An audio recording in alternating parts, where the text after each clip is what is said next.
असेल आणि आजची चिंतन सेवा आपण स्वीकारली. आपण श्रीमद भागवत कथा ऐकत आहात. आपल्या जीवनाची उच्च साधना ज्याला म्हणतात, जीवनाची उच्च साधना म्हणजे वारकरी संप्रदायातील भक्ती साधना.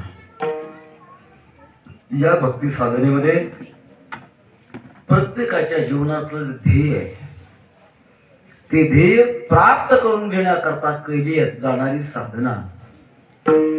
प्रत्येकाचं ध्येय असतं, काहीतरी ठरलेलं असतं. शाळेतल्या लहान मुलांना जर आपण विचारलं का काय व्हायचं तुम्हाला, कोणी डॉक्टर सांगेल, कोणी इंजिनियर सांगेल, कोणी कलेक्टर सांगेल. ज्याने त्याने आपल्या जीवनामध्ये काहीतरी ध्येय ठरवलेलं असतं. एका वाक्यात सांगतो, ज्याच्यातलं ध्येय बदलतं त्याला संसार म्हणतात, आणि ज्याच्यातलं ध्येय कधीच बदलत नाही त्याला परमार्थ म्हणतात. विठ्ठल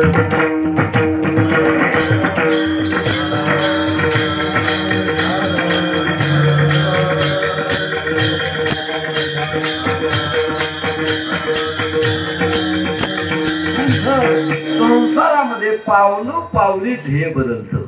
मुलगा जन्माला आला, बालपणामध्ये ध्येय नसतंच. मला काय असतं, काय करतं बालकाला, आईनं सांभाळ करावा त्याप्रमाणे ते पद्धतीने त्याचा सांभाळ होत असतो.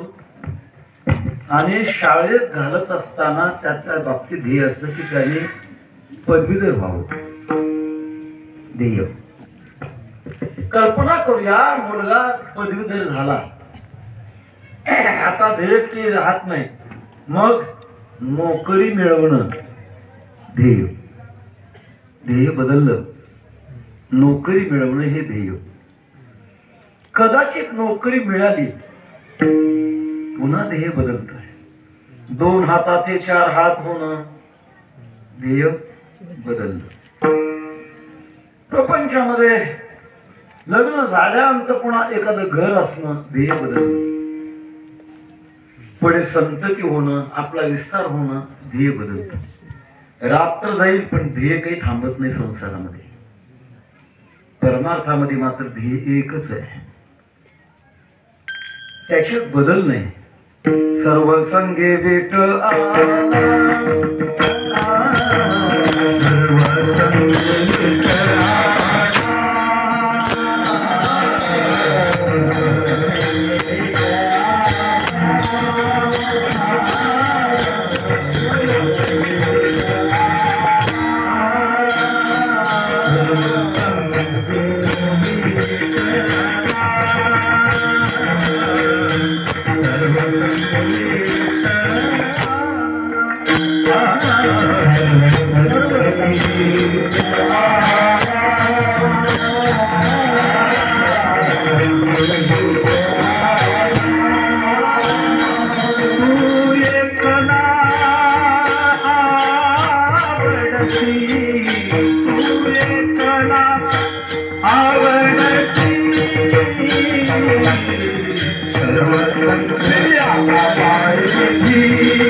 आपुला तो एक देव करून घ्यावा, तेणे बिन शिवा सुकन आखू प्रमाणे.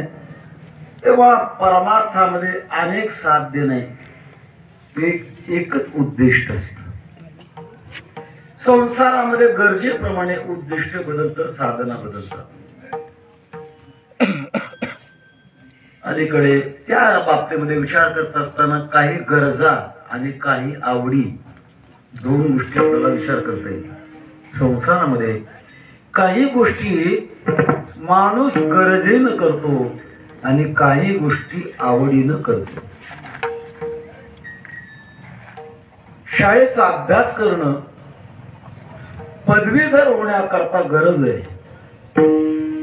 अलीकडे शाळा हे बंद म्हणतात. 15 जानेवारी पर्यंत सरकारने शाळेला बंधन आणलंय. काही ठिकाणी सुरू केलेलं आता ज्याच्या त्याच्यापर्यंत. आणि मग विद्यार्थ्यांना अभ्यास होण्याकरता ऑनलाईन शिक्षण, ते ऑनलाईन शिक्षण घेण्याकरता मोबाईलच्या द्वारे ते ऑनलाईनचं शिक्षण घ्यावं लागतं. पण शिक्षण घेतलं, विद्यार्थ्यांनी मोबाईल बंद करावे की गरज संपली ना? नाही. त्यांची आवड निर्माण होते आणि आवड निर्माण झाल्यानंतर खूप मोठा धोका मारा. एक बातमी मला वाचायला मिळाली. एक मुलगा शाळेतला ऑनलाईन शिक्षण घेत असताना बापाने त्याला मोबाईल दिला आणि बाप आपल्या कामावर गेला. करता करता त्याला अशी गोडी लागली. रात्री 8-9 वाजेपर्यंत तो मोबाईल पाहत राहिला. नंतर कसं तरी जेवण केलं. 10 नंतर काहीतरी चक्कर आल्यासारखं व्हायला लागली. बापाला सांगितलं, बाबा मला थोडं चक्कर येऊ लागल्यासारखं वाटायला लागले. बापाने मग त्याला हॉस्पिटलमध्ये घेऊन गेला आणि काही तासानंतर तो मुलगा गतप्राण झाला. खराब आहे महाराज, देखील चांगलं आहे असं नाही. याची जी किरणं आहेत, ही किरणं आपल्या डोळ्यामध्ये एक विशिष्ट अशा प्रकारचा धक्का देत असतात, मेंदूला धक्का देत असतात. पण आता काळाला म्हणत काला तस्मै नमः. मी का सांगतो, गरजेतून आवड निर्माण होते. प्रपंचामध्ये या गरजा बदलत असतात, परमार्थामध्ये गरज बदलत नाही आणि आवडही बदलत नाही. परमार्थातली गरज एकच असते. एक वेळ करे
मागे केल्या बरोबरी अवघेच परे दुःखाचे जन्म घेणं आणि सोडणं मरणं जन्म घेणं आणि मरणं मागचा भूतकाळ आपल्याला आठवत नाही महाराज आणि भविष्यकाळ कळत नाही काय होणार आहे पुढचे कळत नाही कदाचित भगवंताची कृपा नाही झाली तर 184 नचुके फेरा गर्भवासी यातना थोरा येऊन पडसी संदेह पुरा का रे आघोरा कसं कसे का दसकत नाही बाबा किती मोठं दुःख तुम्ही भोगलं मागे कितीतरी जन्म झाले मोजता येत नाहीत किती जन्म झाला सांगता येत नाही मला आपल्याला आठवत नाही म्हणून संसारामध्ये आपण रमतो जर आठवलं असतं तर कोणीही संसारात रमलं नसतं गर्भवासीचे दुःख गाडे कोणापुढे सांगवे गर्भवासामध्ये आपण आईच्या उदरामध्ये खाली डोकं वर पाय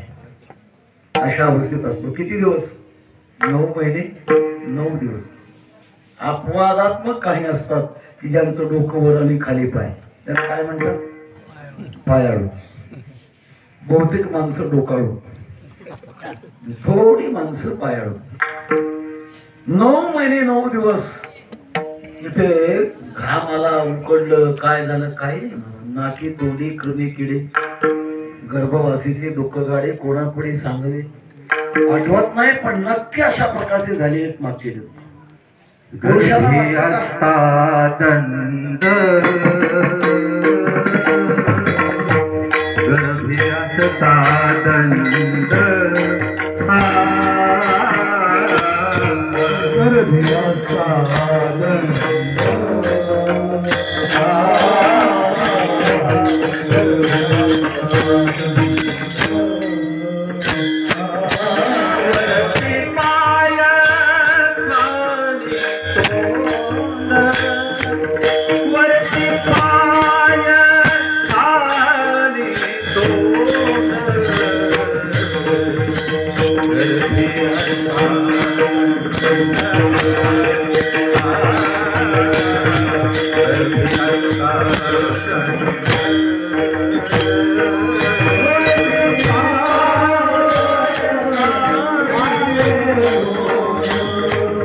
चिंतनाला पुरावा दिला वरती पाय खाली आपल्याला मागचं कळत नाही मला काही लोकांना असं वाटतं की आम्ही या जन्मात पुरुषाच्या जन्मात आलो ना पुढचा जन्म आमचा पुरुषाचाच येईल चुकीची कल्पना महाराज कदाचित पुढचा जन्म स्त्रियांचा सुद्धा असू शकतो खंतीत येणं जरा होणे गाढव मागचं आठवत नाही पुढचं कळत नाही ज्यांची प्रज्ञा रतंभर आहे त्यांना मागचं पुढचं आठवतं जगद्गुरु तुकोबा यांच्या शिष्या बहिणाबाई यांना मागचे 14 जन्म कळत होते आपण कोण कोण होतो मागे भगवत पूज्यपाद शुकाचार्य श्रीमद भागवताची प्रवक्ते त्यांनी आपले मागची 12 जन्म सांगितले आमचे सद्गुरु स्वानंद सुन्याशी सद्गुरु जो महाराज म्हणायचे मी मागच्या जन्मात ज्ञानोबांची पालखी खांद्यावर जन्मभर वाहिली ते पुण्य मला आता या जन्मात मिळालं कळत नाही आपल्याला आपसामध्ये आपली नाते आपल्याला या जन्मातले कळतात का मागच्या जन्मातले कळतात नाही कळत मागच्या जन्मात प्रसंग सांगतो आपल्याला शीख धर्माचे संस्थापक गुरु नानक आपल्या शिष्यासह एका गावातून चालले होते रस्त्याच्या काठी धान्याचं दुकान होतं आणि त्या धान्याच्या दुकानामध्ये एक बकरा झडप घालण्याचा प्रयत्न करत होता त्याने त्या धान्यामध्ये झडप घातले की दुकानदाराने काठी उचल्या ती त्याला झोडपायचं हाताळून लावायचं दुकानदारानं परत आला की त्या बकऱ्यानं हळू हळू पुन्हा यायचं पुन्हा तोंड घालायचं एकदा झालं दोनदा झालं तीनदा झालं गुरु नानक हसायला लागले शिष्य पाहू लागले आपले गुरुजी असतात काय घडलं म्हणून हसतात कळेना माणूस हसतो केव्हा विनोदी कीर्तनकार लोकांना हसवतात. वास्तविक हसणं आपल्या वारकरी कीर्तनाचं ध्येय नाही. हितावरी यावे कोणी बोलू यावं, हे तो चावटीचे बोल जन रंजवणे बोल. लोकांचं रंजवण करणं ही चुकीची गोष्ट आहे. पण माणसं हसतात केव्हा? विसंगती झाली की माणसं हसतात. एक नमुना सांगतो तुम्हाला. एका लहान मुलाने आपल्या बापाच्या कपाटातला एक फोटोचा अल्बम काढला आणि बघायला गेला. पहिल्या पानापासून शेवटच्या पानापर्यंत अल्बम पाहिला. तो अल्बम होता त्याच्या बापाचा आणि आईच्या लग्नातला अनुभव, फोटोचा अल्बम होता. सगळं पानं झाल्यानंतर बापाकडे गेला. बाबा बाबा, तुमच्या आणि आईच्या लग्नात माझा फोटो कसा निघाला नाही? बापानं सांगितलं तो गावाला गेला होता म्हणून फोटो निघाला नाही. हे सगळं विसंगतीच आहे. गुरु नानक हसायला लागले. शिष्याने विचारलं, महाराज का हसताय? गुरु नानकाने सांगितलं, बाबा तो बकरा आणि दुकानदार दोघांना बघून हसलोय. काय हसण्यासारखं आहे? तो मुका प्राणी आहे, त्याला कळत नाही. तो धान्यावर झडप मारण्याकरता येतोय आणि दुकानाचा मालक त्याला काठीने ठोकून हाकलतोय. हसण्यासारखं काय? गुरु नानकाने सांगितलं, तुम्हाला कळणार नाही त्या दोघांचे संबंध काय ते. काय संबंध आहे? हा बकरा या दुकानदाराचा बाप होता. तो जेव्हा मेल्यानंतर त्याच्या पापाप्रमाणे तो बकऱ्याच्या जन्माला गेला आणि मागच्या जन्मातली सवय म्हणतो त्या दुकानावर पुन्हा पुन्हा येतो. पण दुकानदार हे आपले मागचे बाप न ओळखता काठीनं मारतो म्हणून हसतो. परस्पराचे संबंधही कळत नाहीत मला. त्या सांगण्याचा मुद्दा असा की संसाराच्या घोर निद्रेमध्ये आपण अनादी कालापासून जगत आलो आणि हे सगळी बंधनं तुटावी. आपल्याला मोक्ष प्राप्त व्हावा, पुन्हा जन्माला येणं, पुन्हा मरण, या चक्रातून आपण बाजूला पडावं ही प्रत्येक जीवाची गरज आहे. आणि त्या गरजेबरोबर जेव्हा जन्ममरणाच्या तावडीतून आपण बाजूला जाऊ आणि मग काय मिळवायचंय? अखंड सुख मिळवायचंय. ज्या सुखाची न करवे मर्यादा त्या सुखाची सुख संपदा मग भक्त सदा भोगते. ज्याची मर्यादा करता येत नाही अशा प्रकारच्या सुखाची इच्छा प्रत्येकाच्या जीवनामध्ये. सुख नको म्हणणारा जगात अजून जन्माला आला नाही, येत नाही, येणार नाही. कारण आपलं स्वरूपच सुख आहे. सुखमस्यात् मनोरूपम वेद सांगतात. आपलं रूप सुख हे रूप आहे. आणि जे ज्याचं रूप असतं ते त्याच्यामध्ये असलं की ते निवांत असतं, ते पूर्णत्वाला असतं. गंगेचं रूप ओघ नाहीये, गंगेचं रूप आहे समुद्र. तसं आपलं मूळ रूप आहे भगवान परमात्मा रूप, सुख आहे. आणि मग ते आपण बाजूला गेल्यामुळे ते दुरावलं गेलं.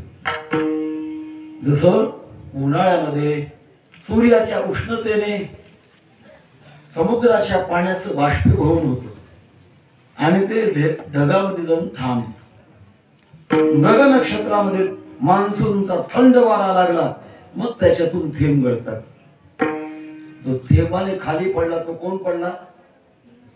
समुद्र. ओघामध्ये आला कोण? समुद्रच. चांगल्या काशीसारख्या क्षेत्राच्या ठिकाणी गेला, समुद्रच. पण कुठे जरी गेला तरी जोपर्यंत समुद्र भेटत नाही तोपर्यंत त्या गंगेला पूर्णता नाही. तसं आपण कोणी जरी झालो, सार्वभौम राजा हो, इंद्र हो, ब्रह्मदेव हो, पण जोपर्यंत भगवंताच्या सुखाची पूर्णत्वाची प्राप्ती करून घेत नाही तोपर्यंत पूर्णता नाही. प्रत्येकाच्या जीवनाची इच्छा आहे. याला सामान्य इच्छा म्हणतात. सामान्य म्हणजे कमी प्रतीची नाही. जे व्यापक असतं त्याला सामान्य म्हणतात आणि जे मर्यादित असतं त्याला विशेष म्हणतात. शास्त्रातले शब्द ते सामान्य म्हणजे व्यापक आणि विशेष म्हणजे मर्यादित. आपण सामान्यत्वाने भगवत रूप आहोत आणि या सामान्यत्वाचा आपण शोध घेण्याकरता प्रयत्न करत असतो. गंगा जशी हिमालय पर्वतावर जरी पडली तरी परंतु तो तिथं थांबत नाही, ती आपल्या मूळ स्वरूपाकडे जाण्याचा प्रयत्न करते. मग तिला अनेक प्रकारची वळण मिळतात. जसं आपल्या जीवनाला परमात्मा स्वरूपाकडे जात असताना अनेक वळण मिळेल. किती वेळा जन्मा यावे, किती व्हावे भजीत, असे वळण मिळेल. मनुष्य देह प्राप्त झाला, भाग्याने मनुष्य देह प्राप्त झाला, आणि त्यातल्या त्यात भरतखंडी नरदेह प्राप्ती हे तो परमभाग्याची संपत्ती. या देशात आणि आणखी पुढे बोलता येईल महाराष्ट्रात. महाराष्ट्र ही संतांची भूमी आहे, ही भक्ती भूमी आहे. आणि अशा महाराष्ट्रात जन्माला आल्यानंतर ज्या सुखाचे काही सत्संग झाला, आपल्याला सुख प्राप्त व्हावं म्हणून माणूस प्रयत्न करतो. जगद्गुरु तुकोबारानं असा एक साधक आपल्या आत्मसुखाचा प्रयत्न करत असताना अनेक प्रकारची साधना बदलत होता. ते करून बघ, ते करून बघ, ते करून बघ, ते करून बघ, पण किती जरी बदल झाला तरी त्याला काही मिळत नव्हतं. वास्तविक परमार्थाची साधना पाहिली तर फार मोठी दीर्घ आहे. कदाचित एका जन्मात होईल की नाही सांगते. ज्ञानोबा म्हणतात, पौता जन्मी मागिली विक्षेपाची पाणीवळी झालेली, उपजत खेळो बुडाली लग्न घटिका. मागे खूप अशा प्रकारचे आम्ही प्रयत्न केले. बहुनाम जन्मना म्हणते, ज्ञानवान नाम प्रपद्यते, वासुदेव सर्वमिती समहात्मा सुदुर्लभा. खूप जन्म आणि काही ना मात्र लवकर प्राप्त होतं. ज्यांचा असा दूरचा प्रवास ज्यांना करत असताना ज्यांचं धैर्य कमी पडतं आणि मग लवकर अशा प्रकारचे ते बदलत राहतात, साधना बदलत राहतात, संप्रदाय बदलत राहतात. माझ्या माहितीप्रमाणे मुंबईला 35 संप्रदाय आहेत. एका हिंदू धर्मात किती संप्रदाय आहेत? 35 संप्रदाय. जो तो म्हणतो आमचा संप्रदाय श्रेष्ठ आहे, आमचा संप्रदाय श्रेष्ठ आहे. पण आपण वारकरी संप्रदायात मध्ये आहोत म्हणून म्हणायचं नाही. जगात वारकरी संप्रदाय फार मोठा व्यापक संप्रदाय आहे. कदाचित त्याचा प्रचार कमी असेल, पण त्याचं जे तत्व आणि साधना आहे ती फार मोठी आहे. एका महापुरुषाचं वाक्य सांगतो आपल्याला. आपल्याच महाराष्ट्रामध्ये विदर्भामध्ये जन्माला आलेले, अमरावती जिल्ह्यात माघार गावी जन्मलेले गुलाबराव महाराज, प्रज्ञाचक्षु समन्वय महर्षी गुलाबराव महाराज पाटील घराण्यात जन्माला आलेले. लहान असताना आई गेली, देवी आल्या, दुसऱ्या वर्षी दोन्ही डोळे गेले. सावत्र आई होती. महाराज सावत्र संबंध 7 पिढ्याला वाईट असतो. सरकारने कायदा काढलाय द्विभार्या प्रतिबंधक कायदा, फार चांगली गोष्ट आहे महाराष्ट्रात. सावत्र आईनं मारण्याकरता विष घातलं गुलाबराव महाराजांना, पण मेले नाही, कारण फार पुरुषी पुण्य होती. ते प्रज्ञाचक्षु गुलाबराव महाराज वारकरी संप्रदायाविषयी म्हणतात. ते म्हणतात, मी वारकरी संप्रदायाचा नाही, कारण ते मधुराद्वैत संप्रदायाचे. गुलाबराव महाराज मी ज्ञानोबांची मुलगी म्हणायचे आणि कृष्ण परमात्म्याची पत्नी म्हणून घ्यायचे, लुगडं नेसायचे. इतके भावविभोर होत होते. जसं महिला 4 दिवस महिन्यातून बाजूला बसतात, तसं गुलाबराव महाराज बाजूला बसायचे होते. इतके त्यांच्या बाबतीमध्ये बोललं जातं की जेव्हा भगवान कृष्ण परमात्म्याचा अवतार झाला, त्यामध्ये गोपीमध्ये ललिता नावाची जी सखी होती तेच गुलाबराव महाराज झाले, असं ऐकलं. अशा महापुरुषाची एक भविष्यवाणी आहे. गुलाबराव महाराज म्हणतात, मी वारकरी संप्रदायाचा नाही, त्याला मधुराद्वैत संप्रदायाची ती. पण जगात वारकरी संप्रदायासारखा शहाणा संप्रदाय मला पाहायला मिळाला नाही. आणि अशी एक भविष्यामध्ये वेळ येणार आहे की त्यावेळेला वारकरी संप्रदाय हा विश्व धर्म बनणार आहे. गुलाबराव महाराजांची भविष्यवाणी हा सर्वांगीण आहे. वारकरी संप्रदायामध्ये कुठल्याही प्रकारची अटी नाही. यारे यारे लहान थोर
येथे आहे अधिकार कलियुगी उद्धार हरिनामी बाळे नारी नर आदी करुणी विषय असा हा मुक्त संप्रदाय आणि आपण जिथं आहात तिथून भगवंताची साधना करता येते असा विचार संत मंडळी आपल्याला सांगतात. पण एक साधक अनेक संप्रदाय बदलत होता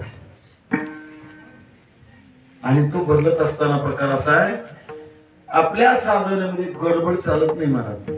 तुका म्हणे या सेनचरी तातडी अनुभवे गोडी येईल कडू गडबड चालत प्राप्त काळ घडी आल्यावी जोपर्यंत आपला प्राप्त काळ येत नाही तोपर्यंत आपण अनुभवापर्यंत पोहोचत नाही. मग तोपर्यंत साधना बदलत राहणं त्याचा परिणाम असा होतो. थोड्या नव्या शब्दात सांगतो विकेंद्रीकरण. एकेंद्रीकरण वेगळं आणि विकेंद्रीकरण वेगळं. आपल्या मनाचं विकेंद्रीकरण का झालं की मागची साधना व्यर्थ जाते. असा एक बदल करणारा साधक आणि त्या साधकाला जगद्गुरु तुकोबा महाराज अभंगाच्या पहिल्याच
शुद्ध करी चित्त एक काम कर बाबा. पळापळी करू नको निश्चय कर. निवांत बसणं म्हणजे काही करू नको असा याचा अर्थ नाही मला. काही माणसं काही करत नाही बसलेले जरी काय चाललंय भाऊसाहेब निवांत बसलो म्हणतात तसा निवांतपणा हा नाही.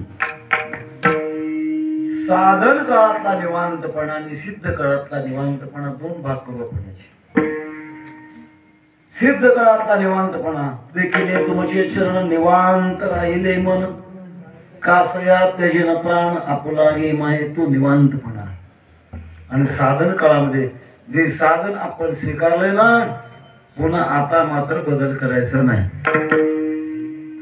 हासिनी माता न फिरी माघारी बैसले शेजारी गोविंदाच्या हो देवा पातयाने कार्य मा साधया. शरीर जरी पडलं तरी मी माझं साध्य सोडणार नाही साधना सोडणार नाही. याला खऱ्या अर्थाने निवांतपणा म्हणतात. वारकरी संप्रदाय कर्तव्यभ्रष्ट संप्रदाय नाही. उलट कर्तव्यभ्रष्ट होणाऱ्या माणसाला कर्तव्यावर आरूढ करणारा संप्रदाय म्हणजे वारकरी संप्रदाय. भक्तश्रेष्ठ अर्जुन स्वधर्म युद्ध पुढे आलेला आहे आणि मोह निर्माण झाला, मनामध्ये थरकाप निर्माण झाला. भीष्माचार्य द्रोणाचार्य पाहिले आणि लटलट कापायला लागले, थरथर कापू लागले. हातातलं गांडीव धनुष्य कधी गळून पडलं कळालं नाही. ज्ञानोबा तर म्हणतात, पेट उडी घातली खाला रथवून या, रथातून खाली उडी टाकली. आता नको देवा मला हे, किती लोकांचा मी प्राण घेणार आणि एवढ्या समाजाच्या रक्ताने माखलेलं राज्य आणि ते मी भोगणार नाही. नाही हे असं तू हे तर भिक्षा मागता होती, नको मला हे, मी भिक्षा मागेन पण यांचा प्राण घेणार नाही. भगवंताने उपदेश केला आणि उपदेश केल्यानंतर मग पुढे शेवटी म्हणतात, करिष्ये वचनंत, तुम्ही सांगाल ते मी करेन. परमार्थाच्या क्षेत्रामध्ये निश्चयाची अशा प्रकारची शक्ती आवश्यक आहे. निश्चयाचे बळ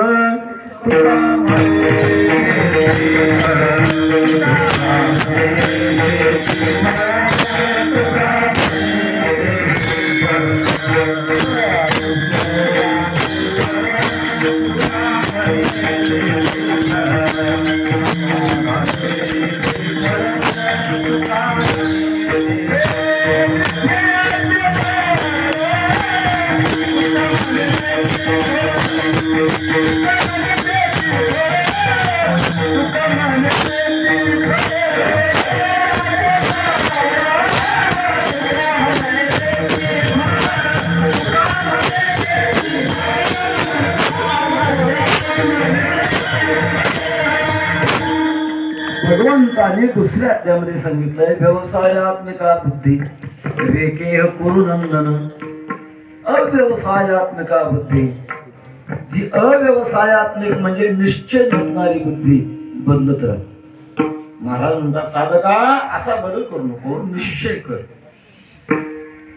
आपल्या वाट्याला आलेलं कर्म करत असताना मात्र निश्चयावर राहा आणि एक महत्वाचं कार्य कर, शुद्ध करी चित्त. आपलं चित्त शुद्ध कर.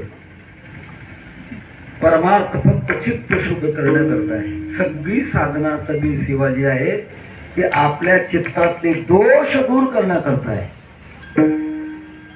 कोणते दोष आहेत? महाराज बसले, मला जरी नाव आठवत नाही, बरीच जाणकार मंडळी आहे, अभ्यास मंडळी आपण हा. प्रत्येकाच्या जीवदशेमध्ये 3 दोष असतात, मल, विक्षेप आणि आवरण. मल म्हणजे पाप वासना, त्याचं नाव आहे मल. निषिद्ध विषयाची मनात इच्छा होते का समजायचं मग मळ आहे. विक्षेप, मन एका ठिकाणी राहत नाही, चंचल आहे, फिरत आहे सारखं, विक्षेप आहे. आणि तिसरा प्रकार आहे आवरण म्हणजे झाकण. 3 दोष आपल्या चित्तामध्ये आहेत. एक काळ असा होता महाराज की ज्या काळामध्ये आरशाचे कारखाने नव्हते, असे काळ होता. पण आपलं तोंड पाहण्याकरता माणसं भांड्यामध्ये पाणी घ्यायचे आणि त्याच्यात तोंड पाहिजे. आता सध्या आरशाचं युग आहे. घरात जाताना मी कसा दिसतो आरसा, बेसिंग जवळ आरसा, कपाटाजवळ कपाटाला सुद्धा आरसा, बाहेर पडताना आरसा. एवढ्यावर भागत नाही छोटासा आरसा खिशात, तुझा योग भावा. आरशाचं युग आहे सध्या. पूर्वीच्या काळामध्ये असे आरसे नव्हते. पण मी एक आपल्याला प्रकार सांगणार आहे. पाण्यात माणसं तोंड बघायची. कल्पना करा, उन्हाळ्याचे दिवस आहेत, योगायोगाने अवकाळी पाऊस पडला, घरातलं पाणी संपलं होतं, ओढ्याला पाणी आलेलं होतं. त्या माणसाने ओढ्याला नवीन आलेलं पाणी एका तांब्यामध्ये घेतलं आणि आपलं तोंड पाहायला लागलं. दिसेल का? का बरं? गडूळ आहे, गडूळ आहे, त्याच्यामध्ये मातीचे कण आहे, तोंड दिसणार नाही. याच्यापेक्षा आणखी दुसऱ्या प्रकारचा एक विचार करा. ते पाणी स्वच्छ केलं आणि स्वच्छ केल्यानंतर हातामध्ये तो तांब्या धरला, पण त्याच्या हाताला झालेला होता लकवा. दिसलं का तोंड? का बरं? ते पाणी स्थिर पाहिजे, ते चंचल आहे. चंचल आहे तोपर्यंत मध्ये तोंड दिसणार नाही. हे दोन गोष्टी झाल्या. कदाचित पाणी स्वच्छ आहे, हात स्थिर आहे आणि ते तोंड पाण्याकरता त्याच्या खांद्याला असं उपरणं होतं. बघता बघता उपरणं पडलं तांब्याच्या तोंडावर, दिसल का? आवरण. मल, विक्षेप आणि आवरण हे तीन दोष आपल्या चित्तामध्ये असतात आणि म्हणून आपण परमात्म्यापासून दुरावलं गेलो. जे जे शिव देवापासून दुरावले त्यांच्याकडे हे तीन दोष कायम आहेत: मल, विक्षेप आणि आवरण. पाप वासना. एखाद्याचा बंगला पाहिला, तो बंगला आपल्याला असावा, तो माणूस मरावा आणि बंगला आपल्याला मिळावा असं वाटायला लागलं की समजायचं मल दोष. अलीकडे काही माणसं महाराज आपल्या स्वार्थाच्या करता राजकारणामध्ये कोणी आडवं येऊ लागलं, सुपारी देतात मारायची आणि एखाद्या माणसाचा जीव घेतात. कोणता दोष आहे? मळ दोष. दुसरा दोष विक्षेप दोष, चंचलपणा. एका ठिकाणी स्थिर. बहुत चंचल चपल, जाता येता न लगे वेळ. खूप चंचल असतात मला. एक थोडस असं जुनं रूपक आहे. घरातली सगळी माणसं, असं गावामध्ये सप्ताह चालू, घरातली सगळी माणसं कीर्तनाला येणार, पण ज्याची कीर्तनामध्ये आवड नव्हती, अभ्यास नव्हता, असा घर मालक त्याला मागे राहावं लागलं. बाकी सगळी मंडळी अगोदर कीर्तनाला आली आणि मागून घर लावून हा आला, कीर्तनामध्ये येऊन बसला. बसल्यानंतर अर्ध्या कीर्तनामध्ये त्याचा हात वर यायचा. त्याला विचारलं कीर्तनकार, बाबा काही सांगायचं का प्रमाण? म्हणे नाही. आली हात पुन्हा केली. थोड्या वेळाने पुन्हा हात वर केला. कीर्तनकार महाराजांच्या लक्षात आले की याला हात वर करायची सवय, आता ह्याच्याकडे बघायचंच नाही. 4-5 वेळेला हात वर केला. शेवटी कीर्तन संपल्यानंतर विचारलं, बाबा तुम्ही मधून आपण सारखा हात वर करत होता, काही तुम्हाला सांगायचं होतं का? लाजलात म्हणून काहीच विचारलं नाही का? हे तिथले महाराज तसं नाही. मग अहो सगळी माणसं अगोदर कीर्तनाला आली, घर लावून कुलूप लावायची जबाबदारी माझ्यावर. कुलूप लावलं पण त्या कुलूपाला काही झटका मारला नव्हता. मनात आलं की तो हात वर द्यायचा. बसलाय कीर्तन, आता झटके मारतो कुलूपाला. चंचलपणा. चंचलपणा कामाचा नाही, वाईट वासना कामाच्या नाहीत आणि न करणं याचं नाव आहे आवरण, तेही कामाचं नाही. म्हणतात खरा परमार्थ तो आहे की आपल्या चित्ताची शुद्धीकरण. नाही निर्मळ जीवन काय करेल सावन, तैसे चित्त शुद्ध नाही, तेथे बोध करील काही नवस कपुरुषाशी, काय करील बाईल त्याशी. मुळात चित्त शुद्ध हवं पाहिजे. त्याच्याकरता परमार्थ म्हणजे आपलं चित्त शुद्ध करणं, सगळ्यात मोठा अशा प्रकारचा उपदेश तुकोबाराय करतात. आणि मग का चित्त शुद्ध झालं, चित्त शुद्ध होण्याचं लक्षण काय? महाराजांनी एका अभंगामध्ये फार सुंदर सांगितले. चित्त शुद्ध तरी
चित्त शुद्ध झाल्यानंतर वाघ म्हणा, सर्प म्हणा, त्याच्यावर चाल करत नाहीत, हे पहिले लक्षण आहे. जगद्गुरु तुकोबाराय भामचंद्र डोंगरावर भजन करायचे एकांतामध्ये. महाराजांच्या चरित्रामध्ये उल्लेख आहे, महाराजांच्या अंगावर साप विंचू खेळायचे आणि मांडीला मांडी लावून बसते एक वाघ बसायचा. आमची वैकुंठवासी गुरुवर्य नतसिंग बाबांनी भीम भामचंद्र डोंगरावर तपश्चर्या केली. त्यांच्या बाबतीत असं सांगायची माणसं की वाघ त्यांच्या जवळ येऊन बसायचा. व्याघ्रही नका ते सर्प. चैतन्य महाप्रभू शिष्यांच्या संगतीत झोपलेले असताना रात्रीच उठले आणि हरे कृष्ण कृष्ण कृष्ण हरे हरे, हरे राम राम राम हरे हरे असं भजन करत करत अरण्यामध्ये गेले. त्या अरण्यामध्ये वाघ, सिंह, हत्ती चैतन्य महाप्रभूच्या सभोवती वर्तुळाकार घेऊन नाचायला लागले आणि चैतन्य महाप्रभू मध्ये नाचायला लागले. विकास शक्ती प्राप्त होते. चित्त शुद्ध झाल्यानंतर या गोष्टी प्राप्त होतात. तेव्हा चित्त शुद्ध झाल्यानंतर असं बहिरंग जरी दिसलं तर मुक्त अशा प्रकारचं फळ तया सुखा अंत पा